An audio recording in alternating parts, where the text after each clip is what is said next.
भारत की एक ऐसी दबंग राजनेता जिसने अमेरिकी राष्ट्रपति को सरेआम लगाती फटकार, जिसने एक और अमेरिकी राष्ट्रपति को डांस करने के लिए कर दिया साफ इनकार, जिसके सामने फ्रांसीसी राष्ट्रपति कांपते थे, जिसने पाकिस्तान के राष्ट्रपति की सरेआम बोलती बंद कर दी थी।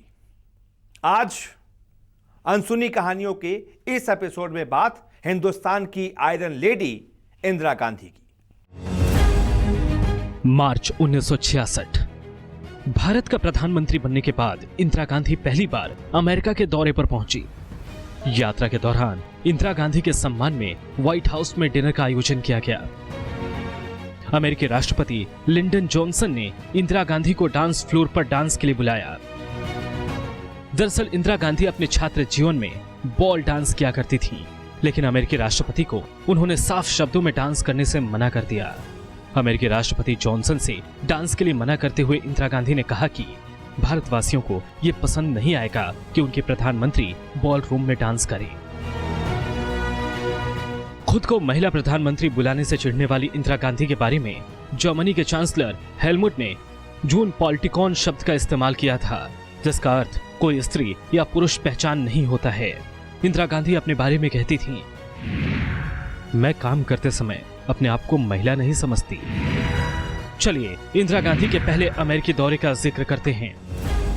जब तत्कालीन भारतीय राजदूत पीके नेहरू के पास अमेरिकी राष्ट्रपति लिंडन जॉनसन के दाहिने हाथ समझे जाने वाले जैक वेनेल्टी का फोन आया, उन्होंने पीके नेहरू से पूछा, क्या आपने लाइफ पत्रिका का ताजा अंक पढ़ा है जिसमें कहा गया है कि इंदिरा गांधी को पसंद नहीं है कि उन्हें मैडम प्राइम मिनिस्टर कहकर पुकारा जाए। व्हाइट हाउस से आए फोन के बाद पीके नेहरू ने कहा कि वो खुद इंदिरा गांधी से पूछकर उन्हें बताते हैं।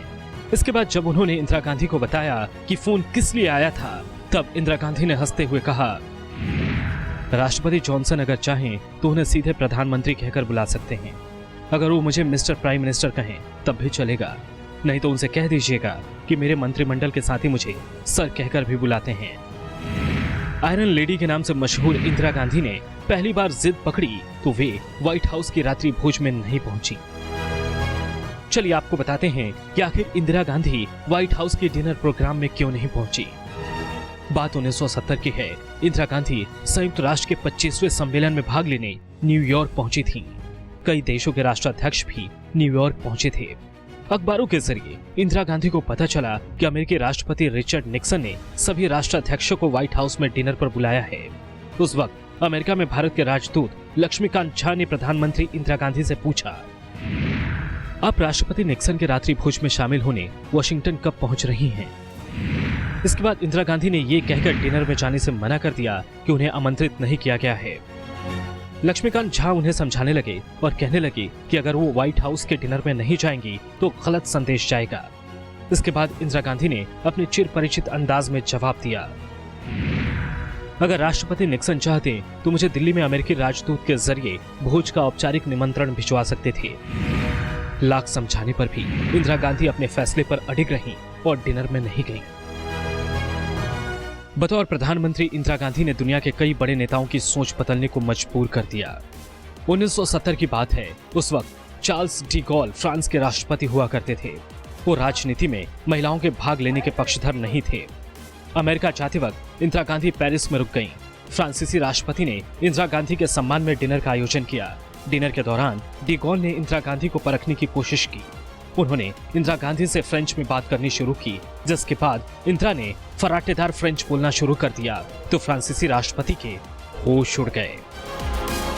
इसके बाद उन्होंने इंदिरा गांधी के प्रधान सचिव से कहा, आपके प्रधानमंत्री में गजब की ताकत है, उनमें कुछ तो है, मुझे पूरा विश्वास है कि वो सफल होंगी।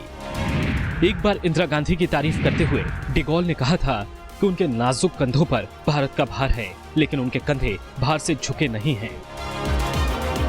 भारत पाकिस्तान के रिश्ते से आप भली भांति वाकिफ होंगे। एक बार पाकिस्तान के तत्कालीन राष्ट्रपति जियाउल हक को इंदिरा गांधी की हाजिर जवाबी का सामना करना पड़ गया, जिससे वो पानी पानी हो गए। बात 1980 की है। इंदिरा गांधी जिम्बाब्वे के स्वतंत्रता दिवस समारोह में भाग लेने हरारे पहुंची थी, जहां पाकिस्तानी राष्ट्रपति जियाउल हक भी पहुंचे थे। पाकिस्तानी राष्ट्रपति ने इंदिरा गांधी से मुलाकात के लिए समय मांगा। हालांकि प्रोटोकॉल का तगाजा था कि इंदिरा सरकार प्रमुख के नाते शासनाध्यक्ष जिया से मिलने जाएं। ये बात जिया को भी बताई गई, लेकिन पाकिस्तानी राष्ट्रपति ने कहा कि वो खुद इंदिरा गांधी से मिलने जाएंगे। बैठक के दौरान हक इंदिरा गांधी से थोड़ा दबकर बात कर रहे थे। पाकिस्तानी राष्ट्रपति ने कहा, मैडम प्राइम मिनिस्टर, प्रेस में मेरे बारे में जो कुछ भी लिखा जा रहा है उस पर यकीन मत कीजिए। पाकिस्तानी राष्ट्रपति की बात सुनने के बाद इंदिरा गांधी ने चुटकी लेते हुए कहा, राष्ट्रपति महोदय, बिल्कुल नहीं, प्रेस वालों को कुछ पता नहीं, तभी तो वो आपको डेमोक्रेट और मुझे डिक्टेटर कह रहे हैं। पाकिस्तानी राष्ट्रपति को इंदिरा गांधी का ये बयान पसंद नहीं आया तो उन्होंने कहा कि मोरारजी देसाई जब प्रधानमंत्री थे तो उन्होंने उनके साथ अच्छे रिश्ते कायम कर लिए थे। इस पर इंदिरा गांधी ने तुरंत कहा, शायद आप भूल रहे हैं कि देसाई अब भारत के प्रधानमंत्री नहीं हैं। मुलाकात के बाद जब पाकिस्तानी राष्ट्रपति जा रहे थे तो उन्होंने कॉफी टेबल पर एक किताब भेंट की।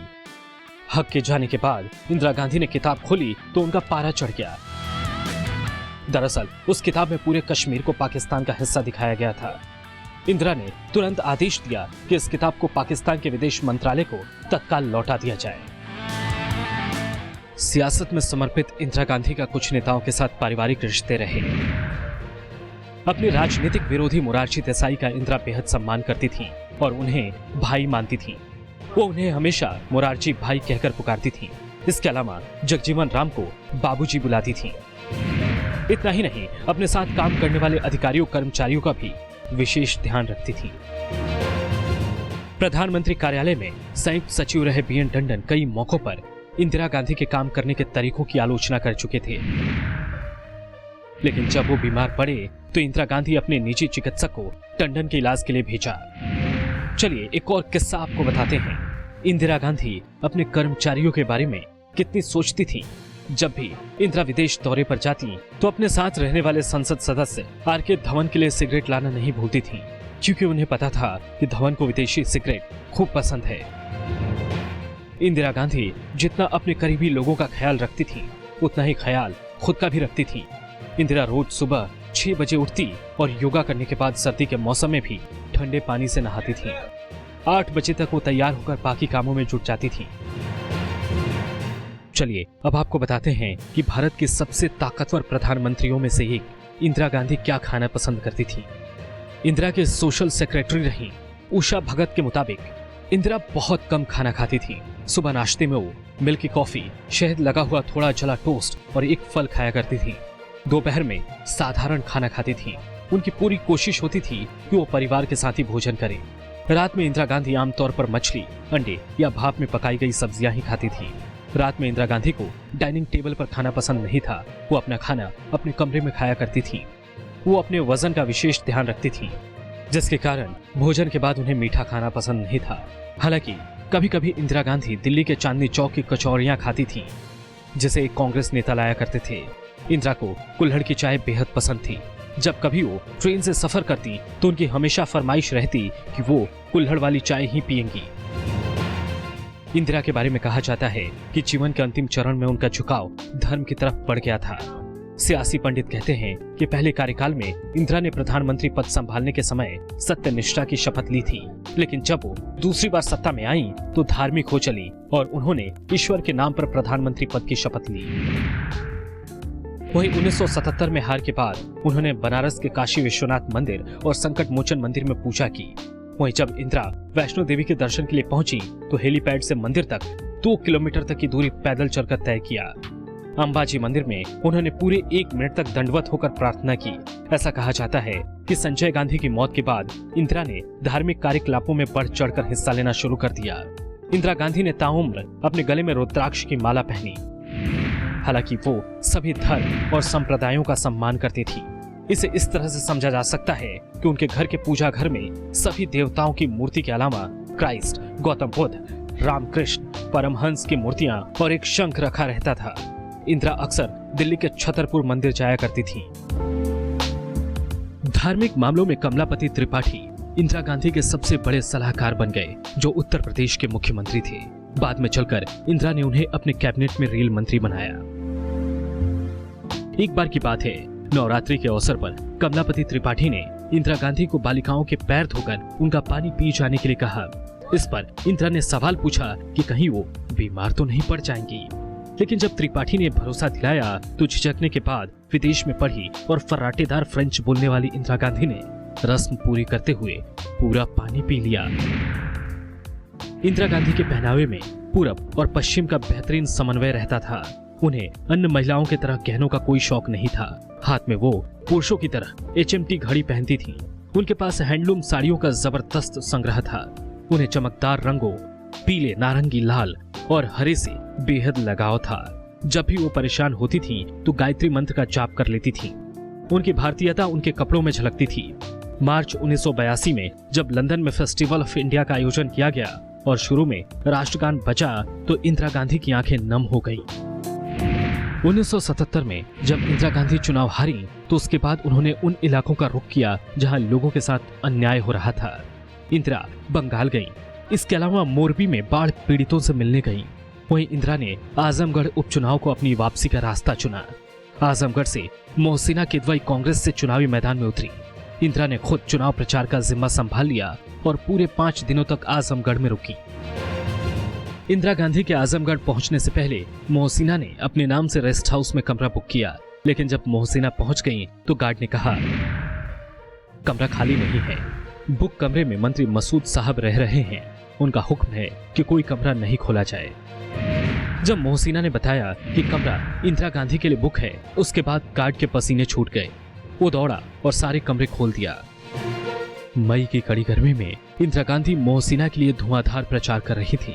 उस दौरान जॉर्ज फर्नांडिस एक चुनावी जनसभा को संबोधित कर रहे थे। इतने में इंदिरा गांधी की कार वहां से गुजरी तो सारे लोग फर्नांडिस की सभा छोड़कर इंदिरा की तरफ भागने लगे। इंदिरा ने लोगों से बात किया और बाद में एक जगह कार रुकवाकर खुद हैंडपंप से पानी खींचा और हाथ धोकर उन्हें अपनी साड़ी के किनारे से पूछा। 60 की उम्र में इंदिरा भारत के किसी भी राजनेता से अधिक फुर्तीली थी। चुनाव प्रचार के दौरान उनकी क्षमता देखते ही बनती थी। दक्षिण के चुनावी दौरे के दौरान जब प्रचार करते करते रात हो जाती तो वो कार में बैठे बैठे अपने दोनों घुटनों के बीच टॉर्च रखकर चला लेती थी, जिससे उसकी रोशनी उनके चेहरे पर पड़े और लोग अंधेरे में उन्हें देख सकें। जब चिकमंगलूर के उपचुनाव हो रहे थे तो इंदिरा ने सिर्फ मूंगफली और फल खाकर लगातार 18 घंटे तक प्रचार किया।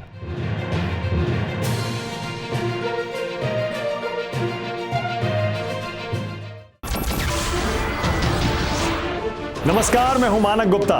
अगर आपको हमारा ये वीडियो पसंद आया हो तो इसे लाइक और शेयर जरूर करें और हाँ, हमें सब्सक्राइब और फॉलो करना ना भूलें ताकि आप देश और दुनिया की कोई खबर मिस ना करें। तो जुड़े रहिए हमारे साथ और देखते रहिए न्यूज़ 24।